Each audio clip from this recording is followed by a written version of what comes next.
A paz do Senhor Jesus Cristo. Nesta oportunidade quero agradecer a Deus pela vida de todos os ouvintes do canal Rascunho da EBD e desejar a todos os irmãos que a boa mão de Deus recaia sobre a vida de cada um de vós outros. Nós estaremos nesse domingo próximo começando um novo trimestre, segundo trimestre de 2020, revista da Casa Publicadora da Assembleia de Deus, CPAD, e vai estar falando sobre a Igreja Eleita.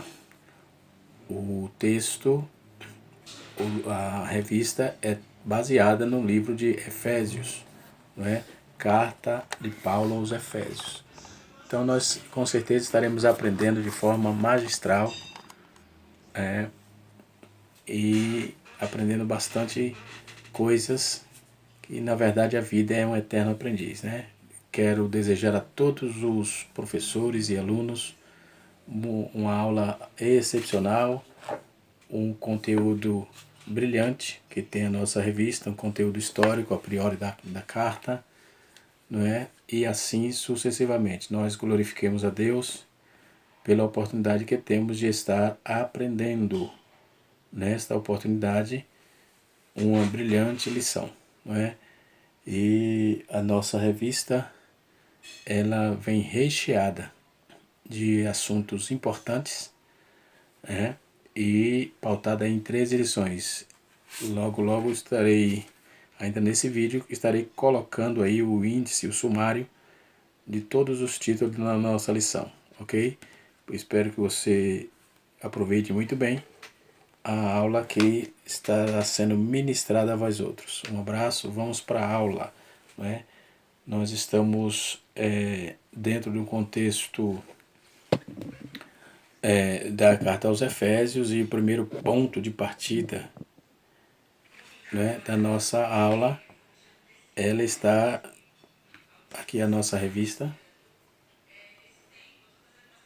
entendeu? O título da revista é esse aqui: A Igreja Eleita, redimida pelo sangue de Jesus, ou pelo sangue de Cristo, e selada com o Espírito da promessa.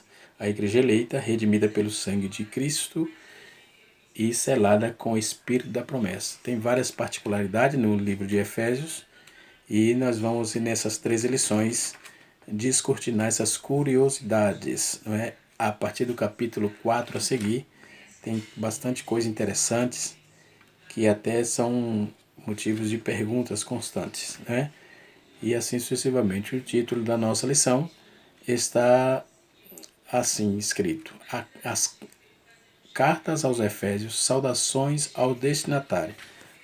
E o objetivo da nossa revista é, primeiro, apresentar a autoria e data da epístola, identificar a quem foi dirigido, para quem foi dirigida a epístola aos Efésios, e o propósito o propósito da escrita e a mensagem contida na epístola. Qual era o propósito, Então nós estaremos aprendendo doravante todo esse contexto histórico, Muito bem. Você vai encontrar alguém dizendo que a partir do século XVIII, mas na verdade isso é bem propício dos liberais, que Paulo coloca em xeque a autoria de Paulo.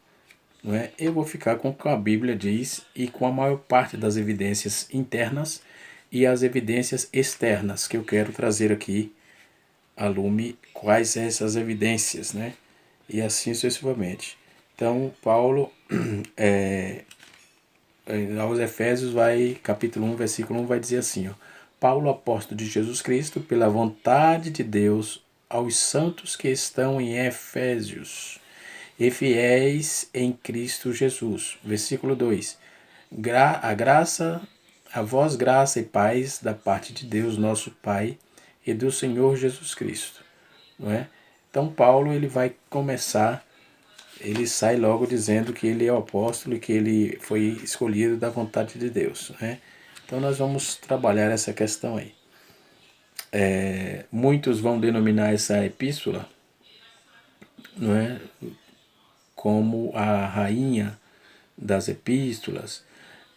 J. Armitage Robson vai dizer que a epístola de Paulo, está dizendo que diz que essa é a epístola de Paulo sobre o terceiro céu. Né? Vai dizer também que a coroa das escrituras escrita por Paulo, que Efésios é a coroa das epístolas escritas por Paulo. Não é? E Edward Smith, ele vai dizer assim: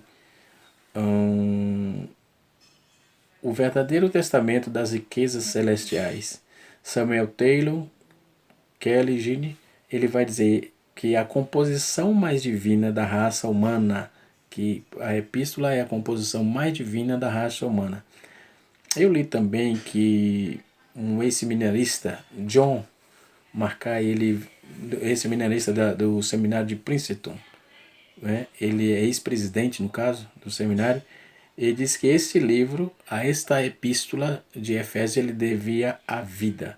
Então, várias referências apontam a sublimidade, a grandeza dessa carta de Paulo aos Éfesos, não é? E assim sucessivamente. Então, o comentarista dessa revista, irmão, é Douglas Baptistas, né? É o pastor e o escritor, o comentarista dessa revista. Então, a autoria, não é? Vamos para a autoria. No capítulo 3, verso 1, Paulo vai dizer que ele era o autor da carta. Paulo vai trabalhar essa questão. Deixa eu pegar uma Bíblia aqui. Ele vai dizer que ele é autor da carta. Capítulo 3, versículo de número 1. Então, mesmo com as fontes e a certeza sem dificuldade de entender que foi Paulo o escritor, mas no século XVIII, conforme eu disse, apareceu alguém já tentando desqualificar essas informações. Entendeu? Sempre tem alguém querendo corrigir a Bíblia, colocar a Bíblia no banco dos réus. Sempre, principalmente os liberais. Né? Lamentável, mas é isso. Entendeu? E eu estudo também essa área, principalmente o MHC, Método Histórico Crítico, mas tem coisa que eles só vivem de verborragia. Falam, não resolve nada. Né? Verborragia, sopa de palavras. Né? Paulo vai dizer no capítulo 3, verso 1: por esta causa, eu, Paulo, sou prisioneiro de Jesus Cristo por vós, os gentios. Né? Então Paulo ele coloca aqui a sua assinatura e aponta-o como o escritor desta epístola, ok? Então, como autoria, como autor. Conforme de costume, a época do autor iniciar a carta declarando sua identidade. Paulo, apóstolo de Jesus Cristo. Ele se coloca. Capítulo 1, versículo 1, a parte A do texto, vai nos apontar isso aí. Nas evidências internas, nós vamos ter uma infinidade, além de Paulo estar colocando ele em evidência, aparece um amanuense chamado Tíquico. Por certo, ele distribuía aquela carta, não é? Por certo, ele era quem Paulo escreveu e ele saiu distribuindo as igrejas, né? E as comunidades onde chegou aquela carta. Entendeu? Então, essas evidências, elas são claras. Tem as evidências externas, por exemplo, o papiro Chester Beach, ele vai dizer, esse papiro foi do século III, do final do século II, do final do século II para o século III depois de Cristo, né? Depois nós vamos ver também a doutrina macionita, que era um herege, mas ele fez questão de colocar a carta de Paulo dentro do seu canon. Né? Esse camarada é taxado no cristianismo como um dos hereges mor. Né? Então, depois vem Clemente de Roma, né? Depois vem a carta de Barnabé, são documentos posteriores. Depois vem o canon de Muratori, que também atesta a autoria paulina, as evidências que Paulo foi o autor da carta. Né? Então, não tem muito o que discutir aqui, porque o que vem depois do século VIII, do século XVIII, é depois, bem depois. Então, esse negócio dos primeiros séculos para o século XVIII, eu vou ficar com as primeiras pessoas que tiveram os contatos com os primeiros originais e etc. E tal. Então, só estou trazendo isso aos irmãos para que os irmãos tenham essa informação, não é? Mas vamos ficar assim com o que a Bíblia nos diz e nos aponta. Até porque os documentos também a posteriores do século II, século III, século IV, enfim, século e assim sucessivamente, bem antes, não vai, o século XVIII, XVI, XVII não vai desqualificar de maneira alguma, claro. Né? Pode-se falar, como eu já disse, são meras verborragia que não vai trazer conteúdo, nem acréscimo e nem decréscimo à autoria paulina e à beleza, não é? A beleza da carta.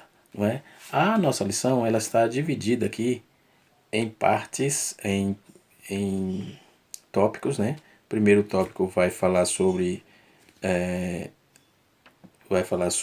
a autoria da carta, autoria e data, né? Depois nós temos o segundo tópico que vai falar sobre o propósito da mensagem, propósito e mensagem, né?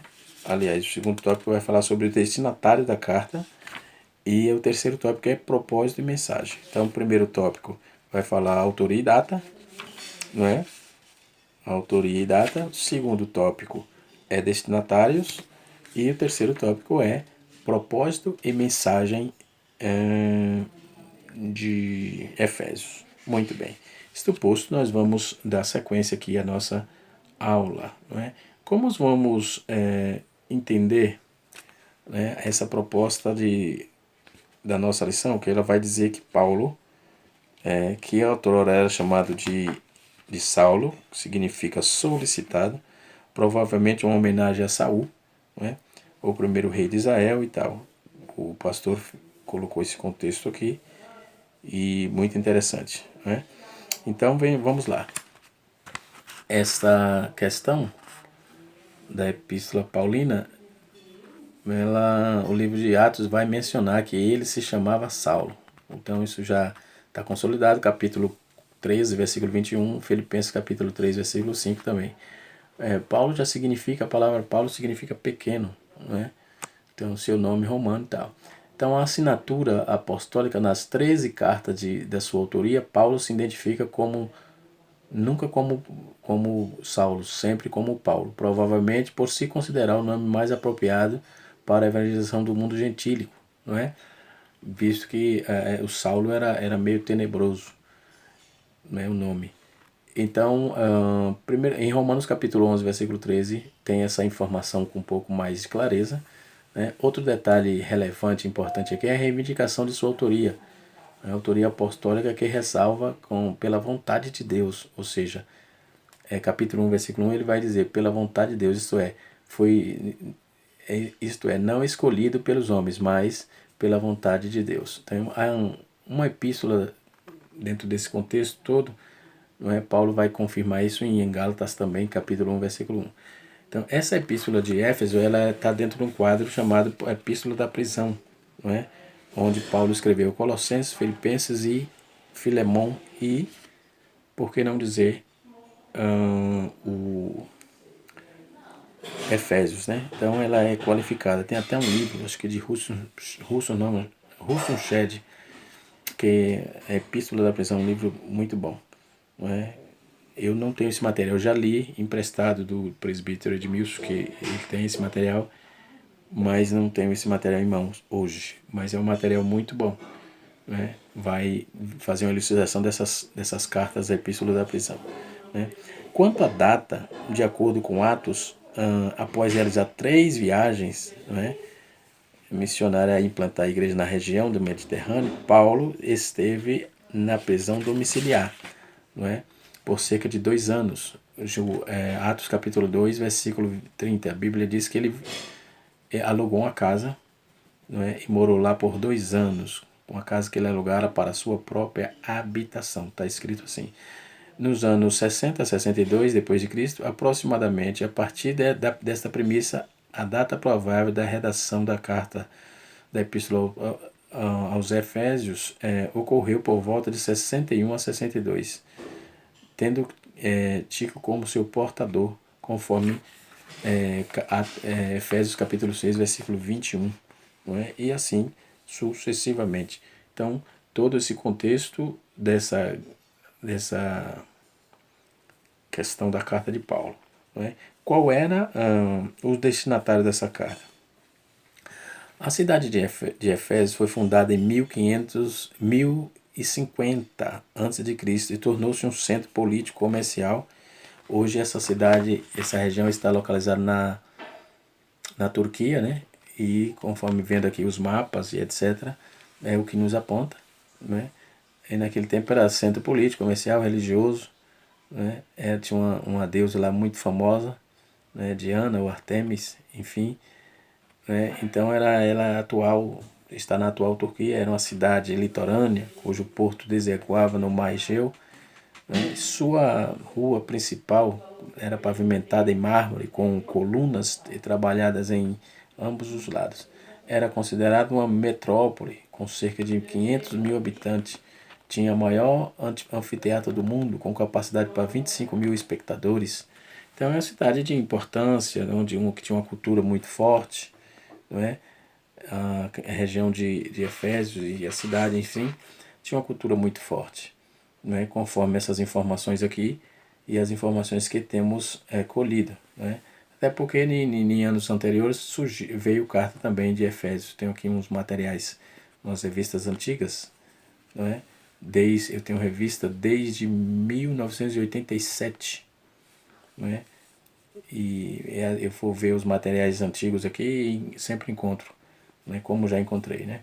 E assim vai. Então, essa questão, ela ficava próximo ali a um estádio com a pista de corrida, era a arena onde ocorriam as lutas entre animais selvagens, como também entre os homens e animais, que existia muito aqui, que hoje tem as touradas, esse negócio lá na Espanha é muito forte esse negócio aí, não é? Depois tem a religiosidade que eu falei para os irmãos, não é? Que a cidade abrigava o templo de Artemis, Diana, deusa da fertilidade, o templo era construído em mármore. A economia da cidade dependia dos milhares de turistas que visitavam. Então essa cidade era uma cidade turística, tinha uma cultura, conforme eu já disse, uma cultura muito forte, não é? E Paulo, nas suas viagens missionárias, foram 3, né? E que ele passou por ali, então ele abriu esse trabalho lá. Porém, não se vê disso que ele conhecia, quando ele escreveu a carta, ele conhecia os crentes de Efésio. Por isso que ele vai usar onde sempre vai usar. Acho que 50 e tantas vezes ele usa nós e vós, ele vai usar bastante essas terminologias apontando, não é, para o povo de Efésios. Não é? Então a sua maior fonte de renda, no caso, era esse conceito religioso, era o comércio de nichos de prata vendido no templo, razão pela qual seus moradores ficaram alarmados com a pregação de Paulo contra a idolatria, no capítulo de número 19, versículo 27 a 29. Não é? Eles ficaram alarmados porque Paulo pegou pesado aí, né? Paulo, ele citou, partiu para cima para pregar o evangelho sacro, santo, e não deixou margem, né, para que aquele povo, sabe, nossa, que coisa nova esse cara vem trazendo, o que esse cara está falando? Tipo, eu imagino que há interrogações dessa natureza, assim. Então, Paulo, ele trabalhou muito bem dentro desse contexto, e quando ele escreveu a carta, ele escreveu trazendo toda a saudação possível, mas a intenção era fortalecer a igreja, né? Por isso que o título da lição é a igreja eleita. Então ele trabalhou bem essa proposta de fortalecer a igreja, trazer à igreja um conteúdo de informações com respeito àquelas idolatrias e aqueles negócios bastante abrangente. Versículo 27 diz assim do capítulo 19: Não somente há perigos de que a nossa profissão caia em descrédito, mas também do que o próprio templo da grande deusa Diana seja estimado em nada, vindo a majestade daquele que toda a Ásia e o mundo veneram a ser destruído. Versículo 28. Ouvindo isto, encheram-se de ira e chamaram, dizendo: Grande é a Diana dos Efésios. O versículo 29 vai nos dizer assim: E encheu-se de confusão toda a cidade, e unânime correram ao teatro, e arrebatando a Gaio e Aristarcos Macedônio, companheiros de Paulo na viagem. Então eles ficaram enfurecidos com você vê que o tanto que a religiosidade mata o ser humano e cega, e é um negócio sério.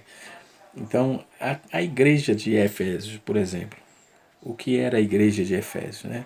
Paulo valorizou a cidade e seus arredores durante 3 anos. Evangelizou, aliás. Paulo evangelizou a cidade e os seus arredores durante 3 anos. Capítulo 20 de Atos, versículo 31.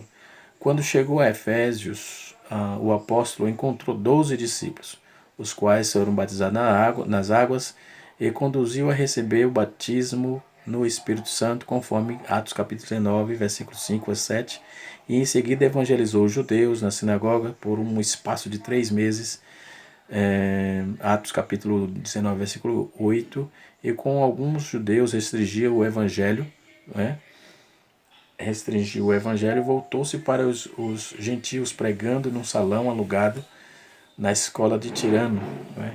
Então ele ficou ensinando o povo ali na escola de Tirano, né?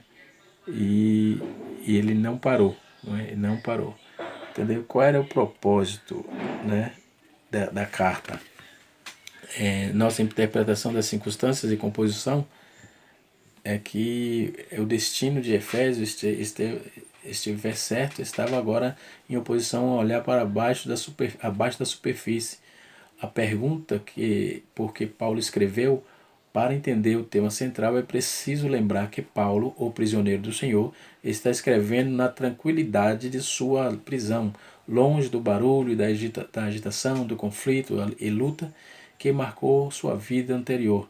Então, Paulo, qual era o propósito? O propósito de Deus, e proposto no coração de Paulo, era reunir em unidade todo o universo criado. Então, em Efésios não era diferente. Então, Paulo queria trazer aí as informações com respeito ao reino de Deus, e o propósito era que o povo não se enfurecesse como se enfureceu tanto quando ele falou da Diana, mas que todo mundo chegasse a um conhecimento do verdadeiro Deus e do que o Deus que Paulo estava trazendo, o que ele tinha para oferecer. Né? Com esse ponto de partida, ele pode escrever aí, ele pode escrever a carta, a epístola aos Efésios, por ocasião do retorno. Aí Tíquico, ele mandou lá aos Colossenses, que inclusive é uma carta muito parecida, não é? Há dentro do conteúdo, do contexto liberal, muita gente dizendo que esse Efésios, conforme Efésios vai dizer que é a carta de Laodiceia, aos Laodicenses, que está escrito em Colossenses capítulo 4, versículo 16, que Paulo manda eles leem, depois dá a carta de Colossenses e para os Laodicenses ler e pegar dos Laodicenses. Alguns estudiosos dentro da esfera liberal acredita que a carta de Laodicenses seria a carta de Efésios. Né? E essa informação é descabida de certeza, em detrimento de só haver especulação. Quando é especulação, não há veracidade. Muito bem.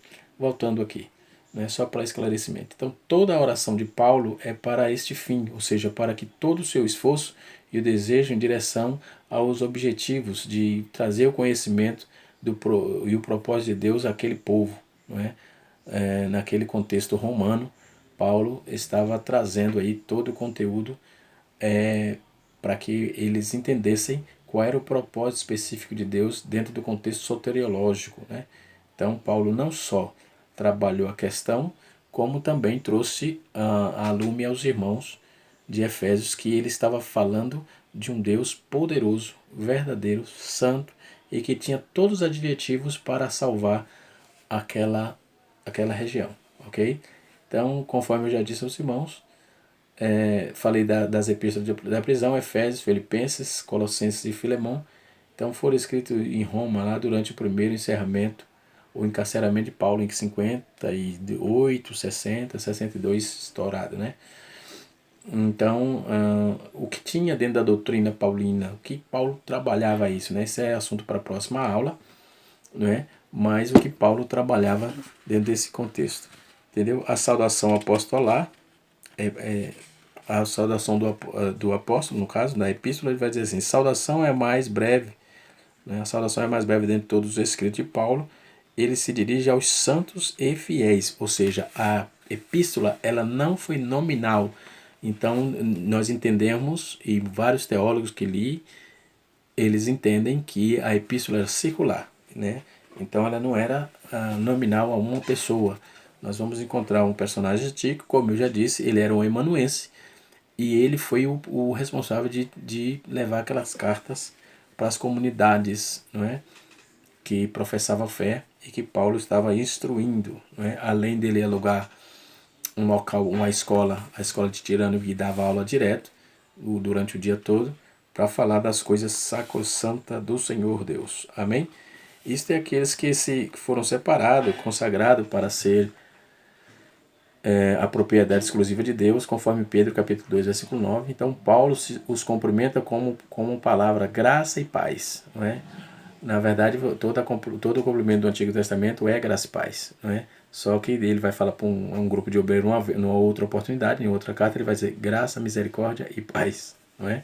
Então é uma expressão que lembra o favor gratuito e merecido de Deus, não é? Tanto aos destinatários, na maioria dos intérpretes, considera que a epístola era a carta circular, destinada aos cristãos da maioria gentílica, que na nossa revista também está inserido, que eu acabei de falar, né?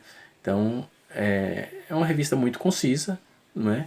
E que nós temos também, os professores, os superintendentes, nós temos muitos motivos para pesquisar, para buscar, enfim, não é? Até porque, se formos fazer um esboço, tem aqui um esboço da revista, não é? Da carta de Paulo, que tem bastante conteúdo, não é? 3 meses não seria suficiente, claro, não é? E assim sucessivamente. Então, eu trouxe um pouco da questão da cidade de Efésios e etc e tal, né? Então, o propósito e mensagem, qual era o propósito e a mensagem desse negócio? Aparentemente, o melhor epístola não aborda nenhum problema específico, como em outras de Paulo, porém, por exemplo, ela não vem trazendo problema de igreja, não vem trazendo problema entre irmãos, não. Ela vem instruindo, não é? Ela primeiro vem pregando, Paulo faz questão de alugar a casa e instruir, de alugar uma escola e instruir o povo, e assim sucessivamente. Então, os capítulos iniciais da carta percebemos algumas ênfases que sinalizam as saudações da carta em questão. Por exemplo, havia novos convertidos que vinham do mundo helênico, não é? E praticavam religiões de mistério, ou seja, a religião da magia, mas que agora se reunia com os santos de Éfeso, né? Não por acaso o apóstolo mostra aqueles crentes que ele vai apontar aí, ele mostra aqueles crentes que em Cristo está no controle do universo inteiro, que Cristo aponta, Cristo está no controle da situação, Cristo está no controle de tudo. Era isso que Paulo estava apontando para aqueles novos conversos, né? E assim sucessivamente. Então, também é possível perceber outro tipo de ênfase, que Paulo, passando daqueles cristãos, era marcado pela imoralidade, bebedeiras. Mais uma vez, o salvo pela graça, eles deveriam adotar um novo estilo de vida. Efésios capítulo 2, versículo 1 a 10. Não é? Aí ele destaca-se ainda uma preocupação com a unidade, a paz entre os irmãos, entre judeus e gentios cristãos, enfatizada pelo plano universal da redenção. Não é? Então, Efésios capítulo 2, versículo 11 e 18. Sobre essas premissas, ou seja, estão todos aqueles que consideram a intenção do autor para entender as múltiplas necessidades da igreja numa perspectiva pastoral. Por isso a carta é apontada por estudioso como tratado teológico sobre a igreja, enquanto o romano é o tratado teológico dentro de um compêndio geral. A Epístola aos Efésios é um tratado teológico da eclesiologia, do corpo da igreja em Cristo, né? O corpo Cristo é a cabeça, o corpo é a igreja, enfim. Então Paulo trabalha isso aí. A mensagem que gira lá em torno de suas temáticas, Jesus Cristo como cabeça da igreja, a igreja e o corpo, a igreja é o corpo de Cristo, e assim podemos classificar de forma desdobrando os assuntos, né, dos seguintes eixos temáticos: a consumação do plano eterno de Deus, a atuação do Espírito Santo como penhor da experiência da salvação, a reconciliação dos povos por intermédio da cruz, a revelação dos mistérios da vontade de Deus por obra do Espírito Santo, um novo estilo de vida baseado na unidade, na comunhão com o Espírito, na frutificação e na adoração, na intercessão do Espírito, os novos relacionamentos conjugais e outras contra o diabo, e a luta contra o diabo, melhor. Portanto, a epístola contém aí uma combinação doutrinária de fé prática na vida cristã. Então, é um assunto primoroso que vai nos levar a pensar. Glória a Deus. Que Deus abençoe a todos. Estamos orando aí pelo nosso Brasil e pelo mundo por causa da pandemia do Covid-19. Que Deus tenha misericórdia de toda o nosso povo no Brasil e fora dele, que a boa mão de Deus recaia sobre as nossas vidas e assim sucessivamente. Não esqueça de assistir às lives que estão sendo passadas pelo seu pastor, pelo nosso pastor, enfim, no caso aqui de São Paulo. Nós hoje estaremos aqui dando suporte na oração e na palavra. Deus abençoe e até a próxima aula, se Deus assim nos permitir. Um abraço. Se você gostou, se inscreva no nosso canal, deixe o seu joinha para nos incentivar. Um abraço, até mais.